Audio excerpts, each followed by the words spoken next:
ganggu orang nak kerja. Oh, ni rumah jati Bos Ijan ke? Bukan. Ini rumah cikgu Bos Ijan. Buat kalau ini buat pakai kayu cengal. Moci first time bos tengok jenis kayu macam ni. Cikgu ni ambil apa ni? Barang apa ni? Asal kau kat sini? Sebab cikgu ni ambil set sofa. Baru je saw tadi maghrib. So sofa 38,000 Bos Ijan. 38,999 ringgit. Yes. Sofa Serbia Serbia Burgundy. Burgundy lagi? Burgundy. Lagi? Ui, cantiknya. Lagi debet. Debet. 2,000 lebih. Lepas tu dengan tambah katil queen tiang 12,999. 1,000. Bukan 11,000 ke? Hah? 12,000 kan katil tu. Katil tu, itu dah after discount. Sebab ambil combo. Sebab ambil combo. Ni rumah kayu cengal, geng. So ini milik cikgu Bos Ijan. Tadi saja singgah-singgah cari katil, beli pula barang sampai 50,000 lah total. Mahal kan?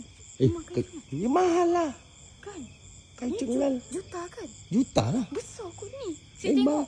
Dia gelap, geng. Tak nampak sangat besar dia. Tengok ni. Besar. Tadi cikgu cakap kecil tapi Mas Air dah datang besar. Cikgu cakap kecil-kecil je, Jan. Ni kecil-kecil je, Jan. Kecil-kecil je. Kecil-kecil je, Jan, geng.